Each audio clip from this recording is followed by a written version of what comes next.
आज हम typhoid fever के इन्वेस्टिगेशन के बारे में पढ़ेंगे।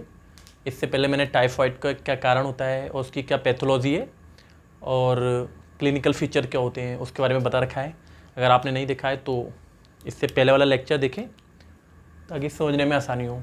ठीक, अगर बंदा जैसे मानो जो क्लिनिकल फीचर हैं अगर वो मिल रहे हैं उसके बाद हमें कौन सा टेस्ट कराना चाहिए वो आपको इन्वेस्टिगेशन से पता चलेगा। तो आज हम टाइफॉइड का इन्वेस्टिगेशन पढ़ेंगे। ठीक, तो सबसे पहले हम बिडाल टेस्ट पढ़ेंगे। तो बिडाल टेस्ट पढ़ने से ये देखो समझने से पहले देखो रिपोर्ट इस तरह से होगी तुम्हारी बिडाल टेस्ट के। तो थोड़ा सा टाइफॉइड फीवर के बारे में यानी कि जो बैक्टीरिया होता है उसके बारे में पढ़ते हैं हल्का सा। देखो जो हमारा बैक्टीरिया होता है वो दो प्रकार का होता है, एक तो साल्मोनेला टाइफी और दूसरा होता है साल्मोनेला पैराटाइफी। तो जो साल्मोनेला टाइफी होता है हम उसे एस टाइफी भी बोलते हैं और जो साल्मोनेला पैराटाइफी होता है उसको हम एस पैराटाइफी भी बोलते हैं। ठीक, और जो साल्मोनेला टाइफी होता है उसके जो एंटीजन होता है उसके लिए हम प्राइमरी एंटीजन बोलते हैं। और जो साल्मोनेला टाइफी के जो एंटीजन होते हैं वो दो प्रकार के होते हैं, एक तो एंटीजन ओ होता है और दूसरा जो होता है एंटीजन एच होता है। देखो रिपोर्ट में तुम्हारा तो या तो ओ मिल सकता है लिखा हुआ या फिर टी ओ लिखा हुआ मिल सकता है। ठीक, और दूसरा एच की जगह तुम्हें टी एच मिल सकता है। दूसरा होता है आपका साल्मोनेला पैराटाइफी। देखो बहुत रेयर कंडीशन होती है जब साल्मोनेला पैराटाइफी से तुम्हें टाइफॉइड फीवर होता है। मोस्टली तुम्हें जो टाइफॉइड फीवर होगा वो साल्मोनेला टाइफी से होता है। ठीक है, लेकिन फिर भी सही रहता है समझना। जो साल्मोनेला पैराटाइफी होता है उसके एंटीजन के लिए हम सेकेंडरी एंटीजन बोलते हैं। इसके भी दो ही एंटीजन होते हैं, जैसे साल्मोनेला टाइफी के दो एंटीजन होते हैं, जस्ट इसी के भी दो एंटीजन होते हैं। एक तो होता है एंटीजन ए और दूसरा होता है एंटीजन बी। ठीक, तो रिपोर्ट में तुम्हें या तो ए एंटीजन मिल सकता है लिखा हुआ या बी एंटीजन, या फिर इस तरह से मिलेगा ए एच बी एच। ठीक है, देखो अब ये रिपोर्ट है। ठीक, इस तरह से तुम्हें रिपोर्ट मिलेगी लिखो हुई जो रिपोर्ट होगी। उससे पहले समझने से उसको देखो समझने से पहले एक चीज़ समझो, जैसे कोई भी पेशेंट है उसको अगर टाइफॉइड हो गया, ठीक, तो जो लैब वाला बंदा होता है वो क्या करेगा, उसके ब्लड को निकाल लेगा और जब ब्लड को निकालने के बाद उससे क्या करेगा, सीरम को अलग कर लेगा। ठीक है, ये सीरम है और सीरम के अंदर क्या होता है, तुम्हारे एंटीबॉडीज होते हैं आईजीजी और आईजीएम। तो हम क्या करेंगे, ऐसे एक ये हैं टेस्ट ट्यूब हैं सपोज, तो क्या होगा, सीरम को हम टेस्ट ट्यूब के अंदर डाल देंगे। सपोज मानो मैंने यहां तक इसमें बिल्कुल सबको सेम साइज में यहां तक मैंने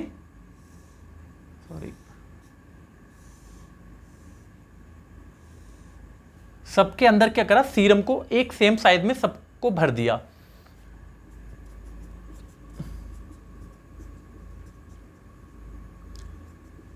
अब क्या करा, अब देखो इस सीरम को क्या करा मैंने, इसको सब ट्यूब में भरा एक साथ, फिर क्या करा, इसको ना हमने डाइल्यूट किया। डाइल्यूट के लिए देखो डिस्टिल वाटर यूज़ कर सकते हैं आप। तो सपोज मानो मैं इस देखो मैंने सबका सेम साइज लिया हुआ है, सेम मात्रा, इसकी भी एक, इसकी भी एक, इसकी भी, इसमें भी, इसमें भी, इसमें भी। ठीक, इन सब में क्या करा मैंने, सीरम को लगभग सेम सबको सेम भर लिया। अब इसे क्या करा मैंने, डाइल्यूट करा, कोई वाटर ले सकते हैं, डिस्टिल वाटर ले सकते हैं। तो इसको मानो सपोज मैंने यहाँ तक डाइल्यूट करा यानी कि 20%, इसका यानी कि सीरम का 20 गुना डाइल्यूट किया, और इसको क्या किया मैंने, सीरम का 40 गुना डाइल्यूट किया, और इस वाले को कितना करा, 80 गुना, और इसको कितना किया, 160, और इसको कितना करा, 320, और सबसे लास्ट वाले को देखो, ये ना सब डबल करते जा रहे हैं हम। ये कितना है 20, तो इसका दुगना कितना होगा 40, ये कितना हो जाएगा 80, तो ये कितना हो जाएगा 640। सीरम को कितना मैंने, सबको सीरम सेम रखा है, देखो ये भी सेम है, एक एक एक, लेकिन जो मैंने डाइल्यूट किया हुआ है वाटर से, इस वाले जो टेस्ट ट्यूब है इसको 20 गुना किया हुआ है सीरम की तुलना में, इसको मैंने कितना 40 किया हुआ है, ऐसे इसको 80 किया हुआ है। अब क्या करा, जो मैंने ब्लड लिया, सॉरी जो एंटीजन होगा, सपोज मानो मैंने ये वाला एंटीजन लिया, इसके अंदर मिलाया, तो क्या करेगा, जो सीरम है इसके अंदर एंटीबॉडीज़ है, तो एंटीबॉडीज़ क्या करेगी, इससे रिएक्शन करेगी। ठीक, जब रिएक्शन करेगी तो क्या हो जाएगा, ये जो तुम्हारा देखो ओ लिया है मैंने, तो ओ पॉजिटिव आएगा, यानी कि ठीक है, यानी कि 20 गुना डाइल्यूट किया हुआ है सीरम को, तो क्या कर रहा है, ये रिएक्शन कर रहा है एंटीजन जो मैंने डाला है इसके अंदर।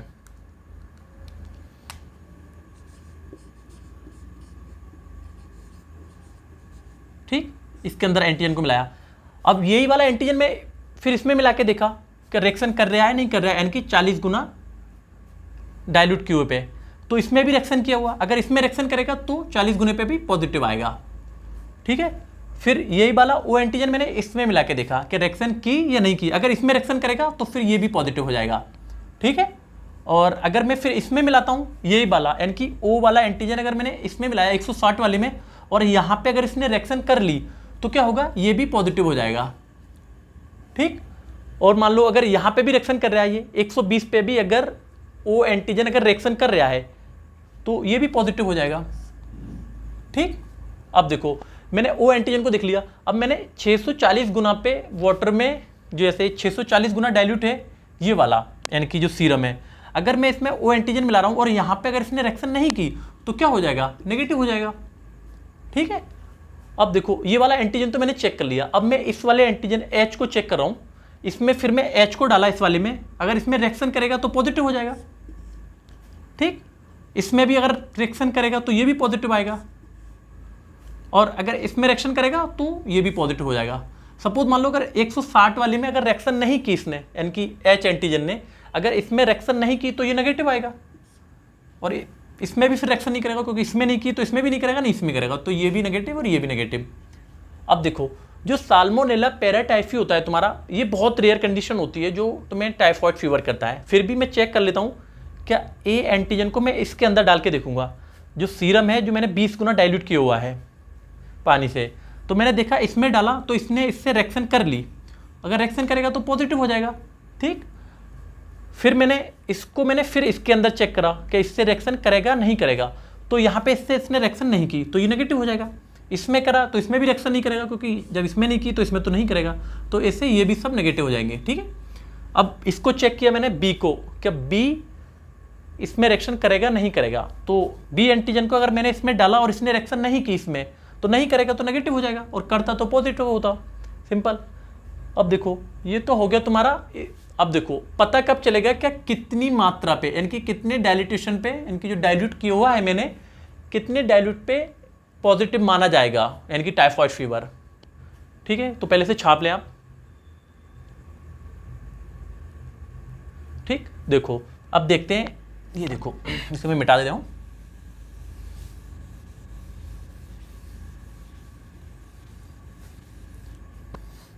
देखो अब देखो पॉजिटिव कब माना जाएगा,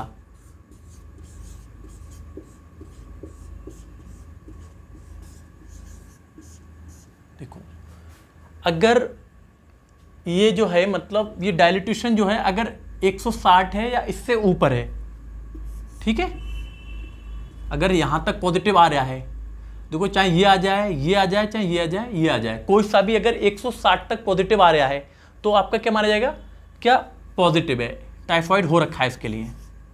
ठीक है, और नेगेटिव कब माना जाएगा,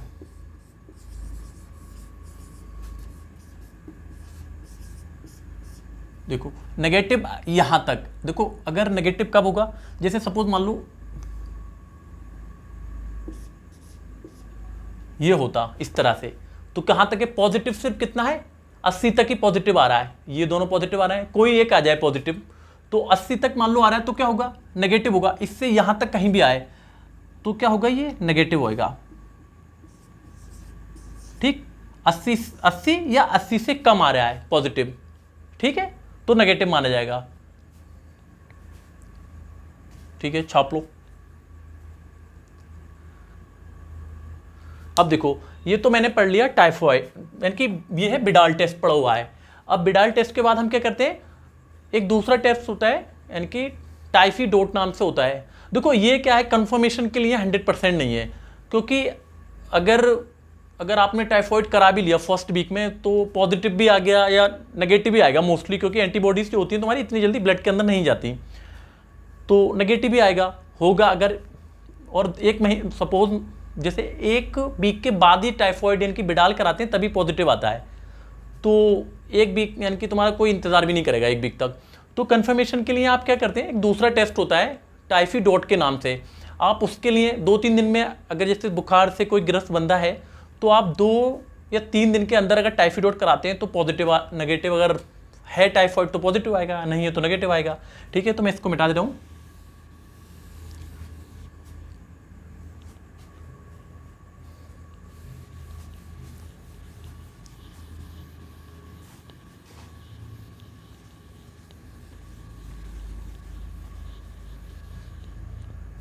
अब देखो दूसरा टेस्ट क्या करेंगे हम, टाइफीडोट। हमने बिडाल तो पढ़ लिया, अब देखो टाइफीडोट करते हैं।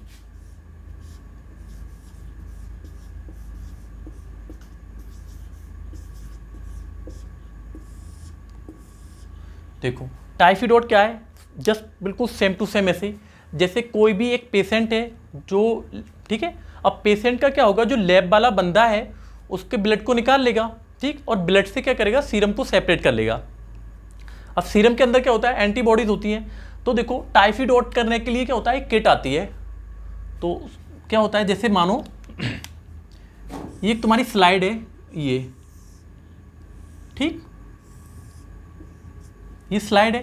तो मैंने क्या किया, जो पेशेंट है उसके ब्लड से सीरम को सेपरेट कर लिया। तो ये मान लो तुम्हारा ब्लड का सैंपल है, सपोज ये मान लो ब्लड का सैंपल है, ठीक।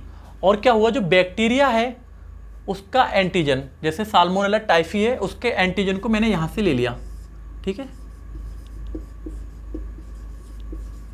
ये एंटीजन ले लिया, सपोज मान लो ये एंटीजन है, ठीक। अगर ये दोनों इस रिएक्शन करते हैं, अगर रिएक्शन करेंगे तो क्या होगा, पॉजिटिव आएगा, ठीक है, तो पॉजिटिव आएगा। और अगर रिएक्शन नहीं करेंगे तो नेगेटिव आएगा, ठीक। अब देखो जो एंटीबॉडीज होती है तुम्हारी, वो एंटीबॉडीज जो होती है वो तुम्हारी 2 प्रकार की होती है। जो बैक्टीरिया को मारने के लिए तुम्हारी 2 प्रकार की एंटीबॉडीज होती है। फर्स्ट जो होती है तुम्हारी वो IgM होती है और दूसरी होती है IgG, ठीक। अब देखो इस चीज, एक चीज से समझ लो अच्छे से, इसे पहले छापो, इसे मिटाता हूं।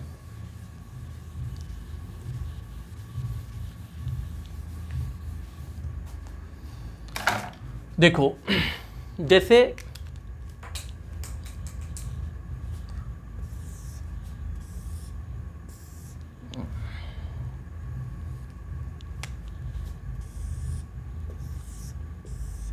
ये देखो, जैसे ये तुम्हारी IgM एंटीबॉडीज मैंने ली, ये ठीक है, और दूसरी क्या ली, IgG। तो ये क्या होती है, जो IgM एंटीबॉडीज होती है वो तुम्हारी सबसे फर्स्ट टाइम, जैसे तुम्हारे में कोई बैक्टीरिया अंदर गया शरीर के तो बनती है सबसे पहले एंटीबॉडीज ये, और ये क्या बनती है उसके बाद, यानी कि 10 सपोज 3-4 दिन बाद। तो मान लो ये तुम्हारी पॉजिटिव है, ये टाइफीडोट की बात चल रही है, और ये तुम्हारा नेगेटिव है, ठीक। तो इसका क्या मतलब हुआ, क्या जो तुम्हारा इन्फेक्शन है उससे 2-3 दिन ही हुए हैं, यानी कि जैसे टाइफाइड तुम्हें 2 या 3 दिन हुए हैं, अगर ये पॉजिटिव आती है और ये नेगेटिव आती है तब, ठीक।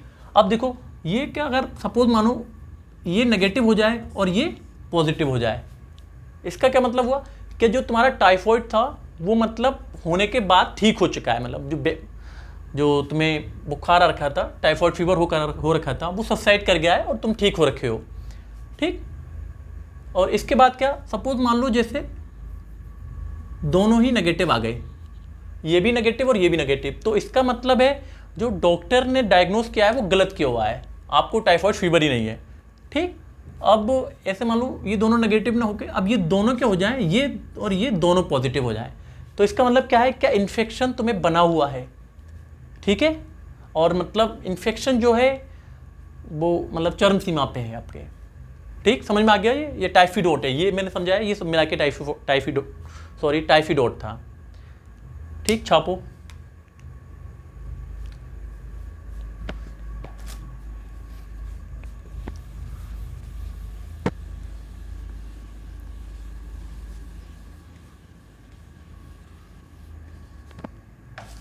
देखो अब देखो एक चीज और देखो, देखो जो टाइफॉइड है उसके एग्जामिनेशन के लिए एक ट्रिक बताऊं तुम्हारे लिए, हम कैसे करते हैं। देखो BASU वाशु के नाम से करते हैं। तो B मतलब ब्लड कल्चर, ठीक है।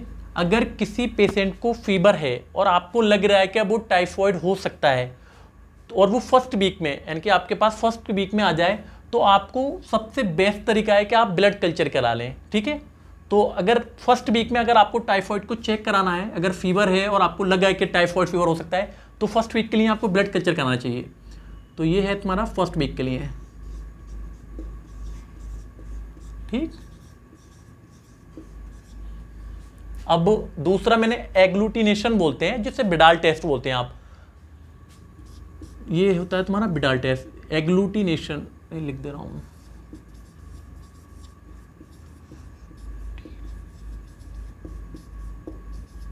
ठीक है, तो एग्लूटिनेशन जो होता है तुम्हारा, इसको ही हम क्या बोलते हैं, बिडाल टेस्ट भी बोलते हैं।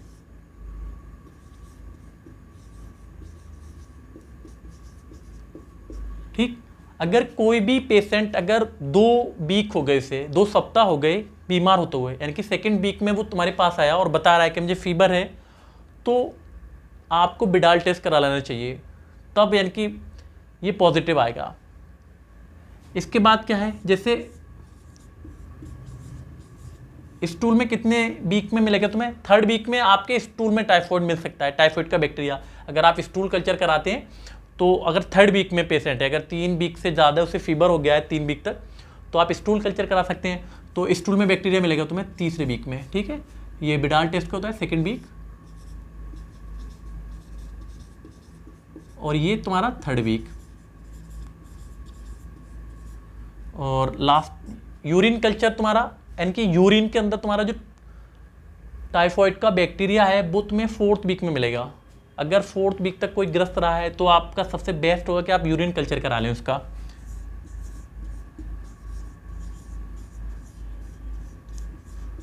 ठीक है, 4th वीक का। ठीक, देखो ये आपका इन्वेस्टिगेशन हो गया। अब टाइफॉइड का एक लेक्चर रह गया है सिर्फ, जिसमें हम ट्रीटमेंट पढ़ेंगे और एग्जामिनेशन कैसे। सपोज देखो जैसे कोई आपके पास कोई टाइफॉइड का पेशेंट आ गया और आपको सिम्टम वो बताएगा कि मुझे ये प्रॉब्लम हो रखी है, मुझे फीवर आ रहा है, मेरे इंटेस्टाइन में पेन हो रहा है और डायरिया जैसी कंडीशन हो रखी है। तो उसके बाद क्या होता है, आपको एग्जामिनेशन करना होता है, फिर एग्जामिनेशन के बाद इन्वेस्टिगेशन लिखनी होती है। तो एग्जामिनेशन रह गया है हमारा जो टाइफॉइड का है, एग्जामिनेशन करेंगे और ट्रीटमेंट, ठीक। फिर हमारा लेक्चर हमारा टाइफॉइड का जो होगा वो समाप्त हो जाएगा। और यार प्लीज़ अगर वीडियो अच्छी लगी हो तो लाइक करें और यार चैनल को सब्सक्राइब कर लें प्लीज़। Thank you.